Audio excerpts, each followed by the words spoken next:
ప్రజలందరికీ నమస్కారం.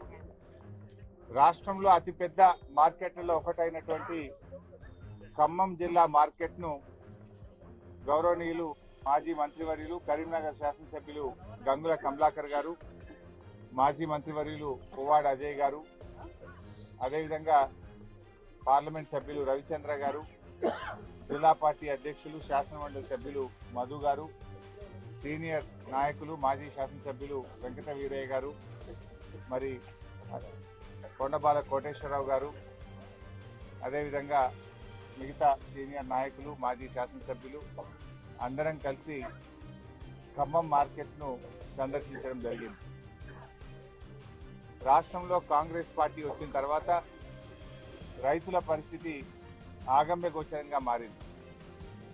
వరంగల్ రైతు డిక్లరేషన్ లో చెప్పిన ఏ ఒక్క హామీ కూడా అమలు చేయని పార్టీ కాంగ్రెస్ పార్టీ. ఆ రోజేమో అన్ని పంటలకు బోనస్ ఇస్తామన్నారు, పత్తికి కూడా 500 బోనస్ అని చెప్పారు. కానీ ఈరోజు బోనస్ మాట బోగస్ అయిపోయింది. కనీసం మద్దతు ధర కూడా రావడం లేదు. మార్కెట్ యార్డ్లో ఇప్పటిదాకా మార్కెట్ సెక్రటరీ గారిని కలిస్తే ఆయన ఇచ్చిన పేపర్లోనే ఇప్పటి వరకు ఏ ఒక్క రోజు కూడా ఈ మార్కెట్లో మద్దతు ధర రాలేదు. మార్కెట్ సెక్రటరీ గారు ఇచ్చిన పేపర్ ఇది, నేనేమి తేలేదు ఈ పేపరు.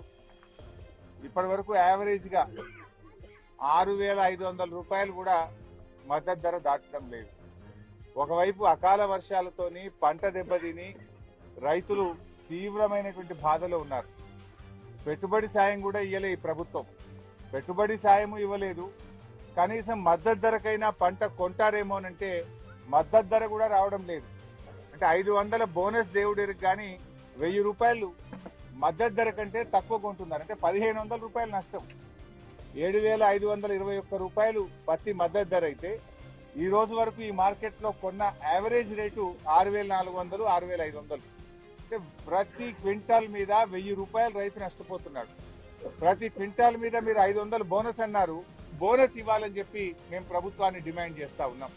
రైతులకు ఇప్పటికైనా ప్రభుత్వం మేల్కొని 7,521 రూపాయలు మద్దతు ధర వచ్చే విధంగా అవసరమైతే మీ జిల్లా కలెక్టర్లను, సీనియర్ అధికారులను మార్కెట్లో పెట్టి ఈనాం కేంద్రాల ద్వారా పత్తి రైతులకు కొనుగోలు చేసే విధంగా, మద్దతు ధర ఇచ్చే విధంగా ప్రభుత్వం చర్యలు తీసుకోవాలని చెప్పి బీఆర్ఎస్ పార్టీ పక్షాన్ని డిమాండ్ చేస్తా ఉన్నాం. గతంలో కేసీఆర్ గారు ఉన్నప్పుడు 11,000, 10,000, 9,000 రూపాయలు వస్తుంది. ఇప్పుడు 5,000, 6,000కు పడిపోయిందంటే ఈ ప్రభుత్వం యొక్క నిర్లక్ష్యం వల్ల, ఈ ప్రభుత్వం యొక్క తప్పిదాల వల్ల, ఈ ప్రభుత్వం పట్టించుకోకపోవడం వల్ల ఇలా పత్తి రైతులు కన్నీళ్లు పెట్టుకున్నటువంటి పరిస్థితి ఉన్నది. ఇలా రైతులను అడిగితే ఏమంటున్నారు? 10 రోజులైనా CCI కొనుగోలు కేంద్రానికి పోతే ఏదో ఒక కొరీలు పెడతా ఉన్నారు, తిప్పి పంపుతా ఉన్నారు. ఇంకా దిక్కులేక మేము మార్కెట్లో వచ్చి చెప్పిన ధరకు అమ్ముకుంటున్నామని చెప్తున్నారు. తూకంలో కూడా చాలా మోసం జరుగుతా ఉంది. తూకంలో కూడా మాకు మోసం జరుగుతుందని చెప్తా ఉన్నారు. CCI కూడా రైతుల దగ్గర కొంటలేదు. CCI కొనుగోలు కేంద్రాలు అక్కడ దళారుల దగ్గర కొంటున్నారు. వ్యాపారులేమో రైతుల దగ్గర 6,000కు కొని CCI దగ్గర 7,500 రూపాయలకు అమ్ముతున్నటువంటి పరిస్థితి ఉన్నది. ఈ రకంగా పత్తి రైతులు బాగా నష్టపోతా ఉన్నారు. అదేవిధంగా మిర్చి చూస్తే పోయిన సంవత్సరం ఇదే మార్కెట్లో మిర్చి 20,000 నుంచి 23,000 రూపాయలు ధర వచ్చింది. ఈసారి నిన్న ఇవాళ మార్కెట్లో చూస్తే మిర్చి రైతులకు 13,000 రూపాయలు కూడా రావడం లేదు. సగానికి సగం మిర్చి రేటు పడిపోయింది, సగానికి సగం పత్తి రేటు పడిపోయింది. అంటే మరి రైతులు ఏం కావాలి? మీరేదో రైతు రాజ్యం అని, రైతుల కోసమే మేము ఉన్నామని మాటలు కోటలు దాటుతున్నాయి, మీ చేతలు గడప దాటడం లేదు. రైతులకు అన్ని రకాలుగా మీరు నష్టమే చేసిండ్రు. రుణమాఫీ చేయక రైతుల్ని మోసం చేసిండ్రు. 15,000 రైతు భరోసాని మోసం చేసిండ్రు. కౌలు రైతులకు 15,000 ఇస్తామని మోసం చేసిండ్రు. వ్యవసాయ కూలీలకు 12,000 ఇస్తామని మోసం చేసిండ్రు. బోనస్ ఇస్తామని మోసం చేసిండ్రు. అన్ని మాయమాటలు చెప్పి ఇలా రైతుల్ని నట్టేట ముంచింది కాంగ్రెస్ ప్రభుత్వం. మేము అడుగుతున్నాం, మరి మిర్చి ధర ఎందుకు పడిపోయింది? ఏం చేస్తుంది ప్రభుత్వం? మధ్యలో దళారులు, బ్రోకర్ల పాలిట అయితా ఉంది కదా. ఇలా పోయిన సంవత్సరం 23,000 పాడినటువంటి పాట ఈసారి 13,000కి ఎందుకు తగ్గింది? గతంలో 11,000 పోయినటువంటి పత్తి 6,500కి ఎందుకు తగ్గింది? ఈ ప్రభుత్వం నిద్రపోతా ఉందా? ప్రభుత్వం ఎందుకు చర్యలు తీసుకోవడం లేదు అని మేము అడుగుతా ఉన్నాం. మంత్రులేమో చాలా బిజీ ఉన్నారు. జిల్లాలో 3 మంత్రులు ఉన్నారు. ఒకరిపైన ఒకరు పై చేయి సాధించడం కోసం వాళ్ళు బిజీగా ఉన్నారు. నాది నడవాలంటే నాది నడవాలి, అని ముగ్గురు మంత్రులు ఒకరి మీద ఒకరు పై చేయి సాధించడానికి ప్రయత్నం చేస్తున్నారు. ప్రజల సమస్యలు మాత్రం గాలికి వదిలేసింది. ప్రజా సమస్యల్ని మాత్రం పట్టించుకున్నటువంటి పరిస్థితి లేదు. అదేవిధంగా ఈరోజు వరి ధాన్యం విషయంలో సన్నాలకు బోనస్ అన్నారు. మొదలేమో అన్ని పంటలకు బోనస్ అన్నారు, తర్వాత వడ్లకు బోనస్ అన్నారు, నడిమిట్లో పోయినాక సన్నాలకే బోనస్ అన్నారు. అది కూడా తుస్సుమన్నది. ఇవాళ ఖమ్మం జిల్లాలో దాదాపు 4 లక్షల మెట్రిక్ టన్నుల సన్న రకం వడ్లు బండాయి. ఖమ్మంలోనే సన్నాలు బాగా బండుతాయి. 4 లక్షల మెట్రిక్ టన్నుల సన్నాలు బండితే ఇప్పటిదాకా ఖమ్మం జిల్లాలో కొన్నది కేవలం 19,000 మెట్రిక్ టన్నులు మాత్రమే. ఒక్క రైతు కన్నా బోనస్ వచ్చిందా అని నేను అడుగుతున్నా. ఖమ్మం జిల్లాలో ఈ మంత్రుల్ని అడుగుతా ఉన్నా, ఖమ్మంలో ఇవాళటి వరకు ఒక్క రైతు కన్నా బోనస్ ఇచ్చిండ్రా? 500 ఇస్తే ఆ రైతు పేరేందో చెప్పండి. 4 లక్షల మెట్రిక్ టన్నుల సన్నాలు బండితే ఇప్పటికే 2 లక్షల మెట్రిక్ టన్నులు దళార్లకు అమ్ముకున్నారు, ప్రైవేట్ లో అమ్ముకున్నారు, నష్టం జరిగింది.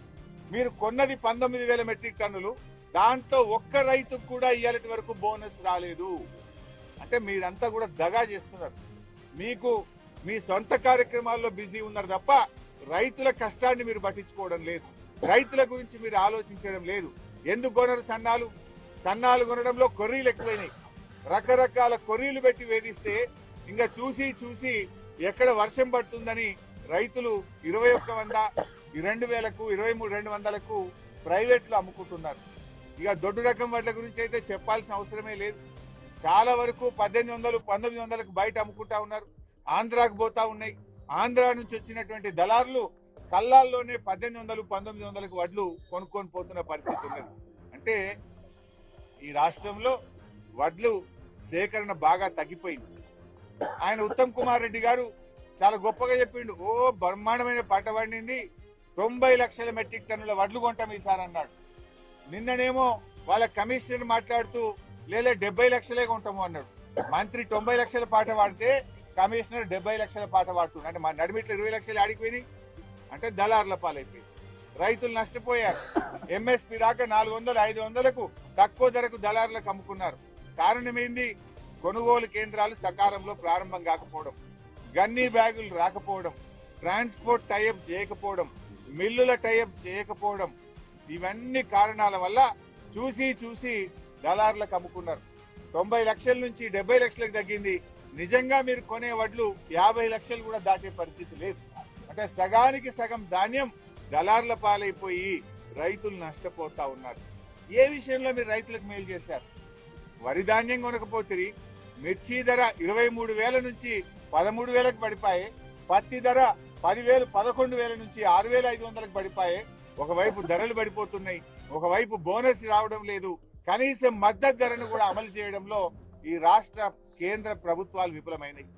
కేంద్ర ప్రభుత్వం సిసిఐ కేంద్రాలు పెట్టామని చెప్తున్నారు. మరి ఏమైంది? సిసిఐ కేంద్రాలు పెడితే ఎందుకు కొనడం లేదు అని అడుగుతా ఉన్నా.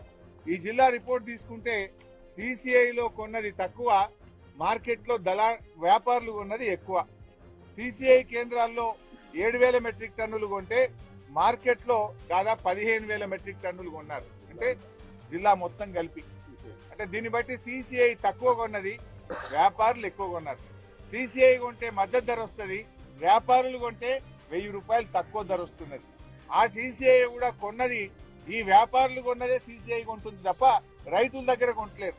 రైతులు సిసిఐ కేంద్రానికి తీసుకపోతే కొర్రీలు పెడతా ఉన్నారు. వివిధ కారణాలు చెప్పి, తేమ శాతం చెప్పి, కలర్ మారిందని చెప్పి రైతుల్ని తిప్పి పంపుతా ఉన్నారు. అర్ధరాత్రి పూట చీకట్లో మరి వ్యాపారులు తీసుకుపోయినటువంటి పత్తిని కొని మేము పత్తి కొన్నామంటున్నారు. నష్టపోతున్నటువంటిది రైతు. ఎందుకు ప్రభుత్వం పట్టించుకోవడం లేదు? వీటిని ఎందుకు రివ్యూ చేయడం లేదు? ముఖ్యమంత్రి గారు ఆయనకు ఒక్కరోజు తీరిక లేదు. ఈ మధ్య ఆయన రివ్యూ మీటింగ్ పెట్టి మందు అమ్ముతలేదని తెగ బాధపడిపోతుంది. మద్యం అమ్ముతలేదట. రాష్ట్రంలో మద్యం అమ్మకాలు తగ్గిపోయాయి అని ఆయన రివ్యూ మీటింగ్ పెట్టి ఏ ఏ జిల్లాల్లో మద్యం తక్కువ అమ్మింది, ఏ తాలూకాలో మందు తక్కువ అమ్మిందో ఆ సిఐలకు, ఎక్సైజ్ సూపరింటెండెంట్లకు మెమోలు ఇచ్చాడు.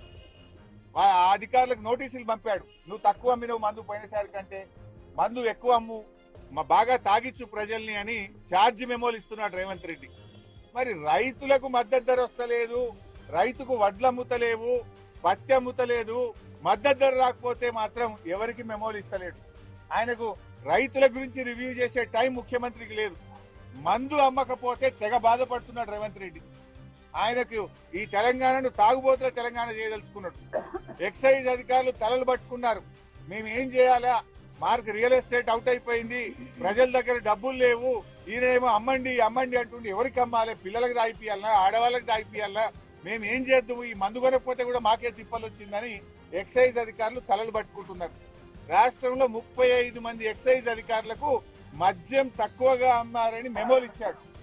అంటే నువ్వు ఎక్సైజ్ అధికారుల మీద రివ్యూ చేస్తావు, మద్యం అమ్మకపోతే మెమోలు ఇస్తావు, రైతులకు వడ్లు అమ్మకపోతే ఎందుకో రివ్యూ చేయవు, పత్తికి మద్దతు ధర రాకపోతే ఎందుకో ఛార్జ్ మెమోలు ఇయ్యవు, మిర్చి ధర పడిపోతే ఎందుకు తగ్గిందని మాట్లాడవు రేవంత్ రెడ్డి అని నేను అడుగుతా ఉన్నా. అంటే నీ ప్రాధాన్యత ఏంది? నీ ప్రాధాన్యత రైతులా? నీ ప్రాధాన్యత మద్యం అమ్మకాల? మద్యం అమ్మకాల గురించి ఆలోచిస్తున్నావు తప్ప రైతుల పంటల అమ్మకాల గురించి మాట్లాడడం లేదు. నువ్వు రైతుల గురించి నువ్వు ఆలోచించడం లేదు. రైతులకు తీవ్రమైనటువంటి నష్టం జరుగుతా ఉంటే ఇవాళ ఇబ్బంది పడతా ఉన్నారు. కేసీఆర్ గారు తన హయాములో రైతే రాజుని చేసిండు. ఇవాళ ఆనాడు వ్యవసాయాన్ని పండగగా కేసీఆర్ మార్చిండు. కానీ మీరు వచ్చిన తర్వాత ఇవాళ రైతు బాధపడుతున్నాడు, రైతు కళ్ళల్లో నీళ్లు పడుతున్నాడు. ఇప్పుడు వెనకటో సామెత ఉండేది, ఎద్దేడ్చిన వ్యవసాయం బాగుపడది, రైతేడ్చిన రాజ్యం బాగుపడదు అంటారు, ముందు పడదు అంటారు. రేవంత్ రెడ్డి హయాంలో ఇవాళ పత్తి వేసిన రైతులందరూ కూడా కళ్ళలో నీళ్లు పెట్టుకుంటున్నారు.